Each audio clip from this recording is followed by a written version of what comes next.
Now we will be starting with the new topic, that is the wind. Also, that means it is an output of pressure. If again I am saying, as the earth is a system, pressure differences create winds. So what are these winds? Wind is nothing but air in motion. So what is the wind? The air in motion is called the wind. And the wind always blows from high pressure to low pressure.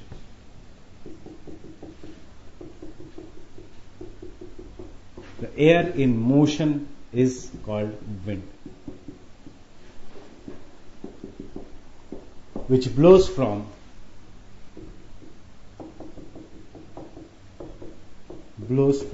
high pressure to low pressure.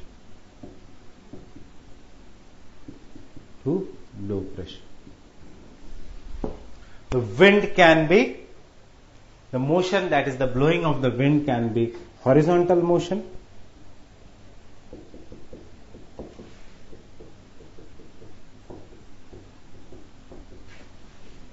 or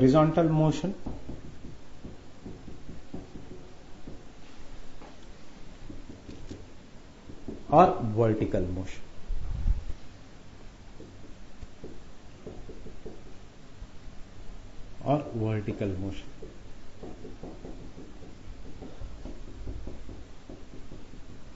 That means there can be vertical winds or there can be horizontal winds. Means on the surface of the earth there can be a horizontal wind which blows from one place to other place, or there can be a vertical wind which blows from ground to the top. The wind can be surface winds,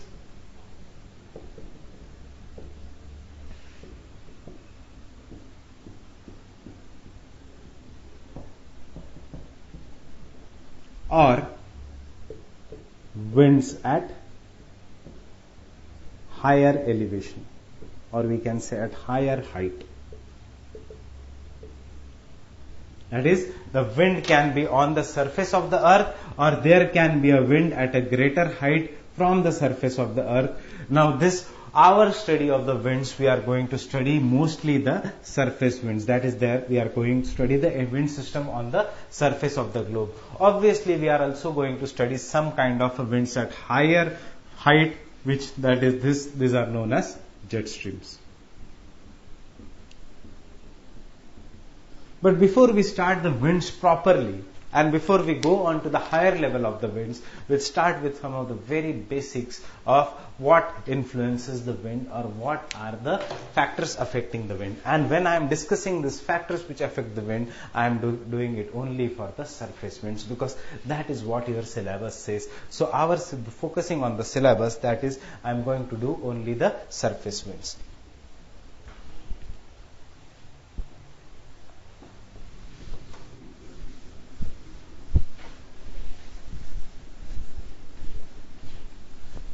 The surface winds are what kind of winds? Are they horizontal winds or are they vertical winds? These are horizontal winds. The horizontal air in motion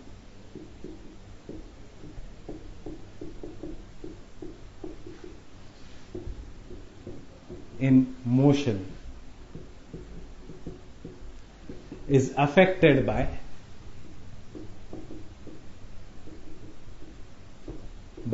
three forces.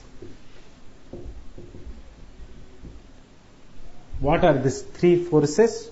One is the pressure gradient force.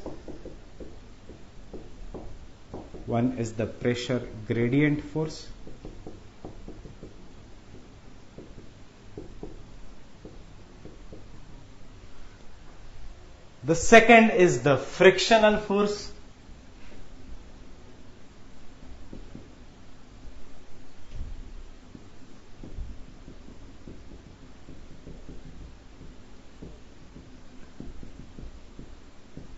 And the third is the rotational force, or the Coriolis force.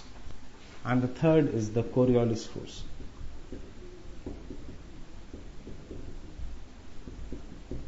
And the third force is the Coriolis force.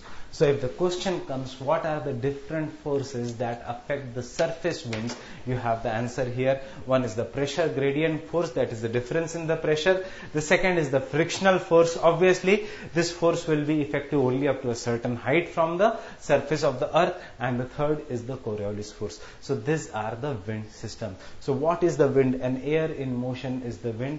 There can be horizontal wind, there can be vertical wind. The surface winds which we are going to study in our syllabus are the horizontal winds. The horizontal air or the horizontal wind is affected by three forces, that is the pressure gradient force, frictional force and the Coriolis force. What is now the first is the pressure gradient force.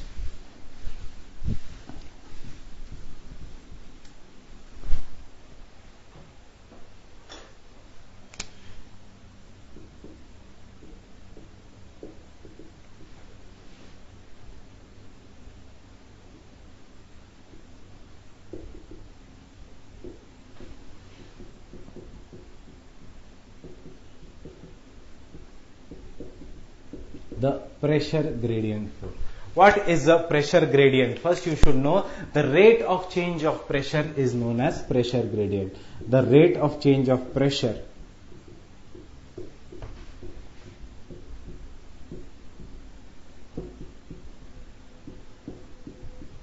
is pressure gradient.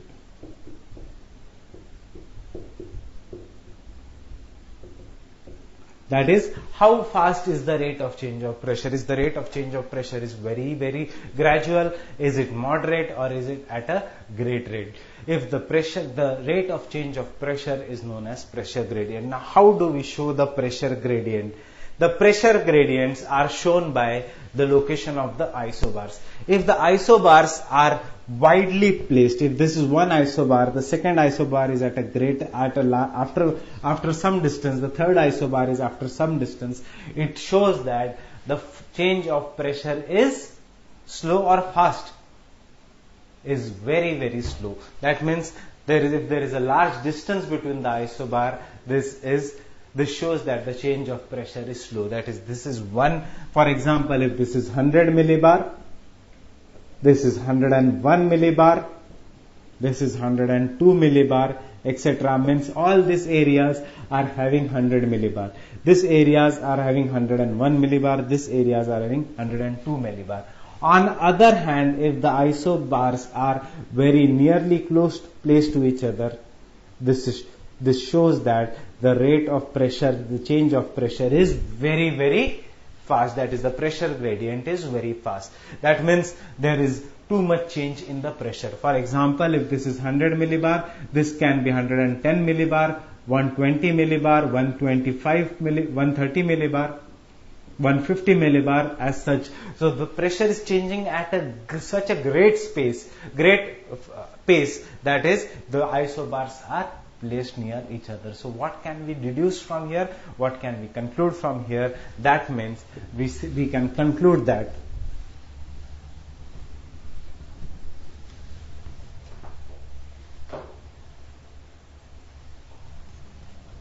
isobars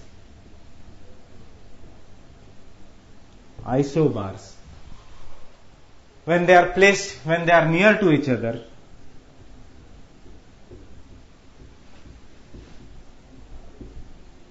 indicate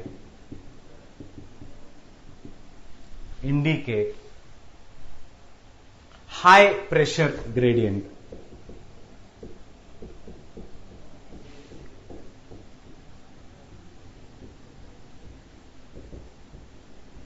High pressure gradient. That means when the isobars are placed very, very near to each other, they indicate high pressure gradient. What do you mean by high pressure gradient? They indicate high rate of change of pressure.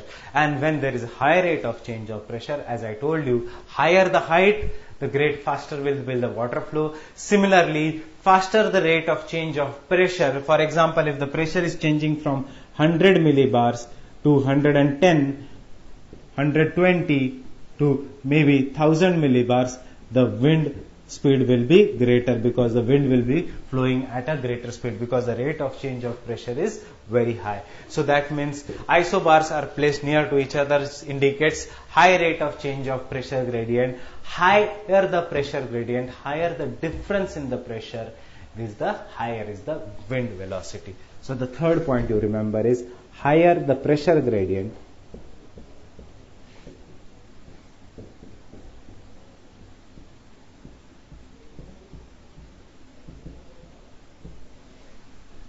higher is the wind velocity.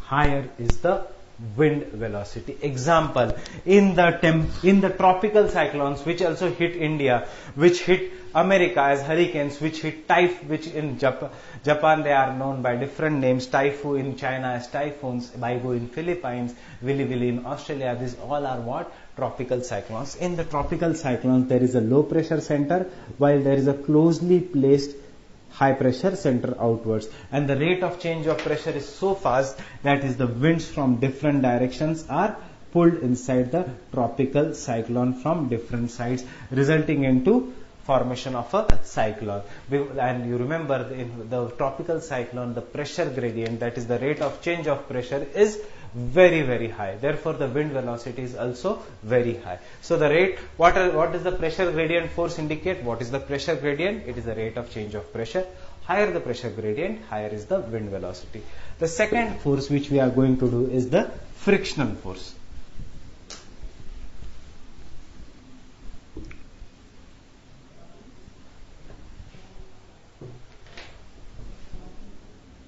So the second force is frictional force.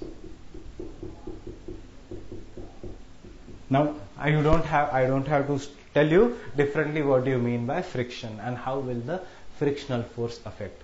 Now you only tell me how will the frictional force affect the wind speed. Will it increase the wind speed or will it decrease the wind speed?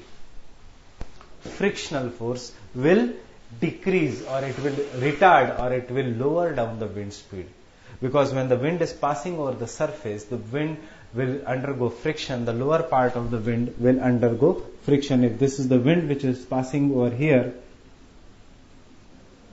it will experience friction, and as a result of that, wind speed will be decreased. But again, you remember the frictional force is effective only at the lower layer of the atmosphere, that is near the ground surface, because friction from the ground will only affect the lower part of the wind. It is an effective force only up to 1 or 2 kilometers from the ground.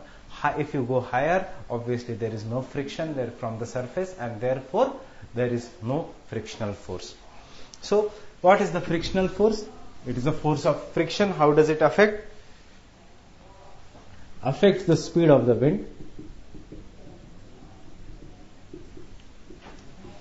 the wind speed. How does it affect the wind speed? It slows down the winds and also deflect the winds.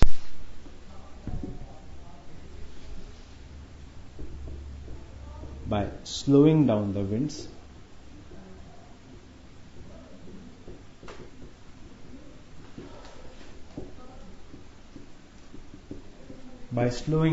and deflecting the winds. Now, due to slowing down and deflection of the wind, there is change in also direction of the wind. Now, second part is, obviously it is effective only. It is effective only near the Earth's surface.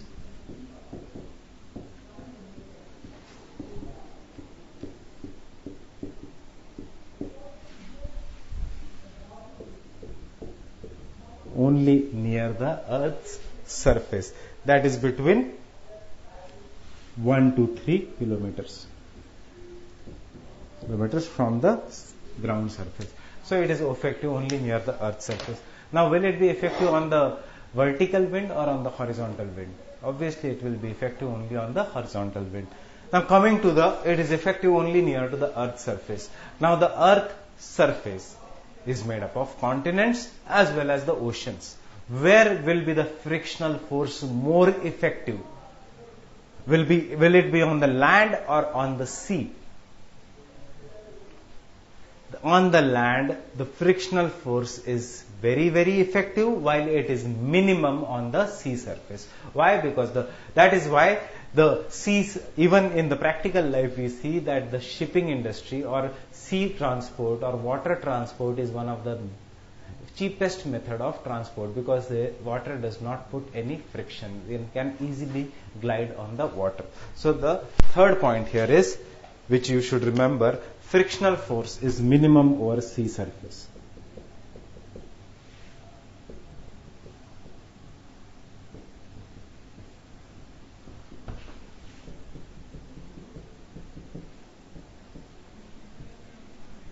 Over sea surface.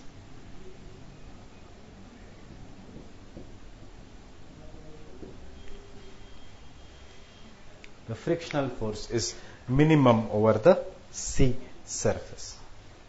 So this is the frictional force. It affects the wind speed by slowing down and deflecting the wind. It is effective only near the earth's surface, that is in the lower part of the earth's surface, and it is minimum over the sea surface, while it is maximum over the land.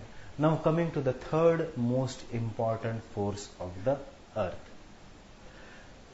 Now there is a force, as I told you in the earlier diagram in the previous lecture, that I am not drawing the lines, trade winds or westerlies. I was not showing them as a straight line. I was showing them as either deflecting to the right or deflecting to the left. Now what is this deflection of the wind? When we say that the wind goes from high pressure to the low pressure, that means theoretically the wind should move from one high pressure belt. If this is high pressure, the wind should move from one high pressure belt to the low pressure belt in a straight line. But what do we see? That the winds, instead of moving in a straight line, the winds get deflected to the right in the north hemisphere, and the winds get deflected to their left in their south hemisphere,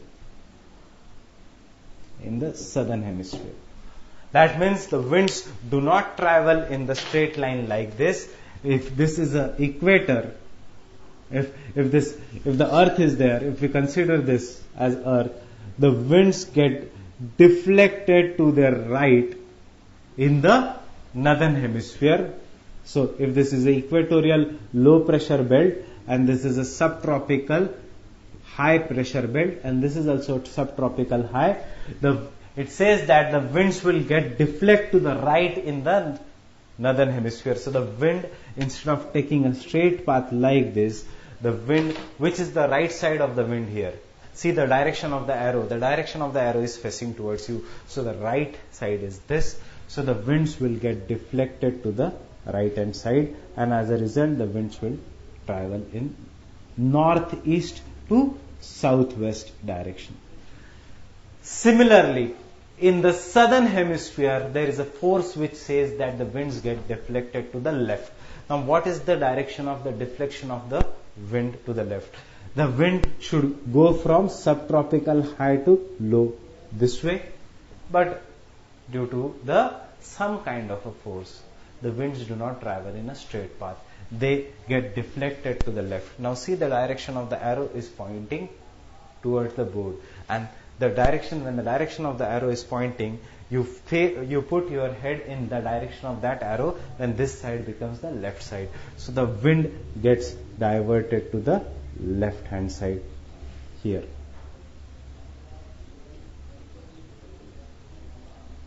That means there is some kind of a force which deflects the wind to either right hand side or to the left hand side in the northern and southern hemisphere respectively. Such force is known as Coriolis force. So the third factor which affects the earth is known as Coriolis force.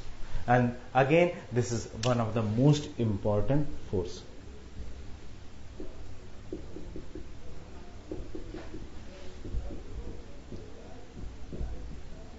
Now this is named after a French physicist G. Coriolis, who discovered this force and who talked about this force. Now, remember why this force is there.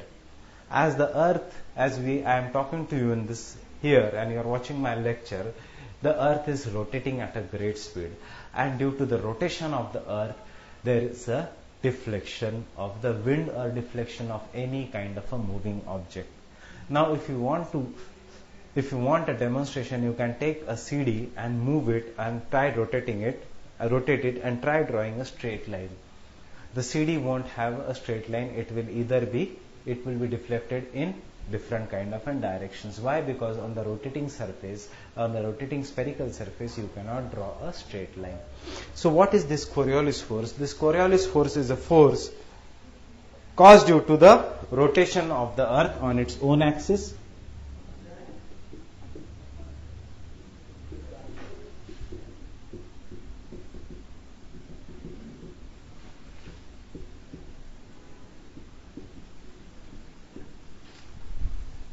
On its own axis.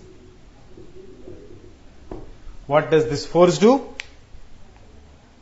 Because of the Coriolis force, all winds or ocean currents, they get deflected either to the right in the northern hemisphere or to the left in the southern hemisphere. Now, I hope you can see the globe here. I am rotating the globe here with some kind of a speed. And if I subject my hand, see where is the direction of my hand in the northern hemisphere, it is getting deflected to the right. If I am trying to go from equator to the poles, you see how the deflection is occurring. And you see where is there greater deflection. Is the deflection great? I am just putting my finger here, easily putting my finger over here, and you see the amount of deflection. The amount of deflection increases as I go away from the equator to the polar region. Similarly, the deflection here, if I take it in the southern hemisphere, see the deflection. If I put my finger here, my finger is getting deflected. The deflection is to the right in the northern hemisphere. The deflection is to the left in the southern hemisphere. So this is how the deflection occurs. So again, how is the nature of deflection? You see minimum at the equator and maximum at the poles. Okay, so this force is known as Coriolis force. It is due to the rotation of the earth. This is the best way I could show you the practical example. Now, this force says that according to Coriolis force,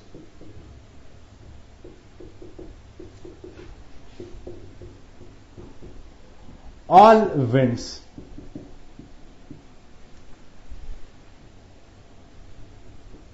deflect to right in northern hemisphere and deflect to the south in southern hemisphere. Sorry, deflect to the left in southern hemisphere. Deflect to the left in southern hemisphere. So this is how the Coriolis force says all winds deflect to either right in the northern hemisphere or to the left in the southern hemisphere. Now what about the rotational speed of the earth? As I told you, I told you one more thing, that see the degree of deflection. It is minimum at the equator while it is maximum at the polar region. This is because the speed of the rotation of the earth is maximum at the equator. So the Coriolis force is minimum at the equator, while the speed of the rotation of the earth is minimum at the poles. So the Coriolis force is maximum at the poles. That means greater the rotation, less is deflection, and smaller the minimum the rotation, greater is the deflection. That means this is an imaginary force which has something to do with the speed of the rotation.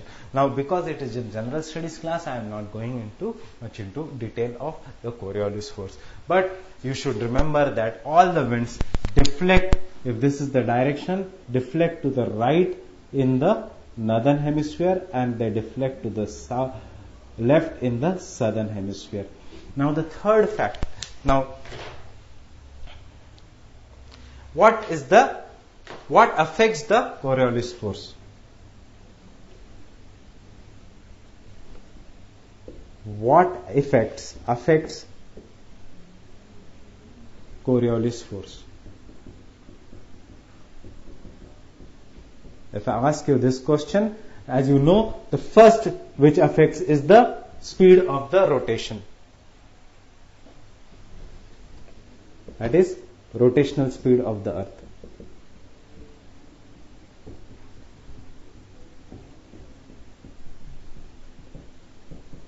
What I mean by this is, at the equator, Coriolis force, I am using a shortcut here, Coriolis force is minimum at the equator.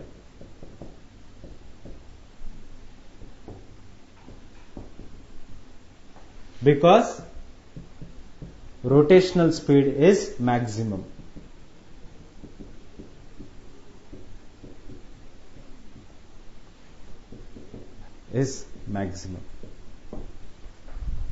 Second, Coriolis force is maximum at the poles.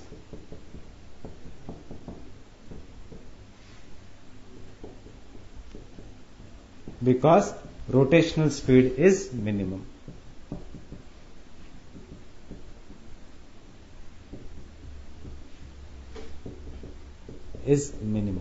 So you can remember the formula, the rotational speed of the earth. Rotational speed of earth is inversely related to the Coriolis force. That is, the Coriolis force is inversely related to the rotational speed. If the rotational speed is very high, which is at the equator, the Coriolis force is very high. And because the rotational speed is minimum at the poles, the Coriolis force is maximum at the poles. Matlab, deflection is maximum at the poles and minimum at the equator, because the Coriolis force is the force of a deflection. Therefore,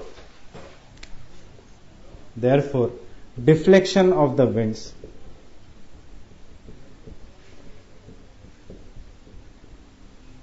is maximum at poles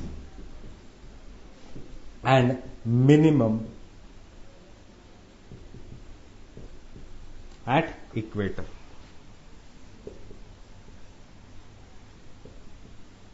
And this is one of the reasons that why tropical cyclones do not form exactly on the equator.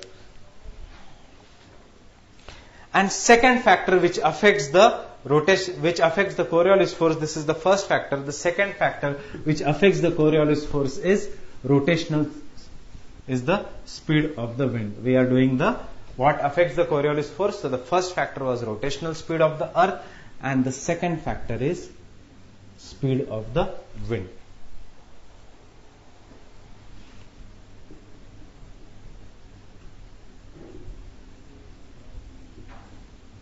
What do you mean by the speed of the wind? Higher the speed,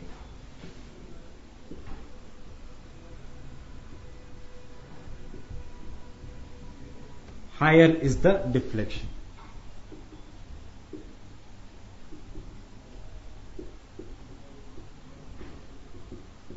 Lower the wind speed,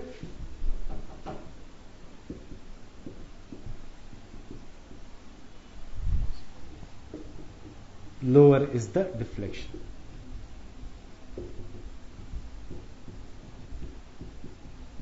So these are the three factors. Now out of this, one of the most important factor is the Coriolis force. Coriolis force is a deflective force caused due to the rotation of the earth. Because the rotational speed of the earth is maximum at the equator, Coriolis force or the deflection of the winds is minimum at the equator. Because the rotational speed is maximum at the poles, the Coriolis force or the deflection of the winds is, because the rotational speed is minimum at the poles, the Coriolis force or the deflection is minimum at the poles. And what does the Coriolis force say? It says that all the winds will deflect to the right in the northern hemisphere, while they will deflect to the left in the southern hemisphere. With this we will stop the topic now, and then in the next lecture we will start with the wind classification of different winds. Till that time, revise your topics. Thank you very much.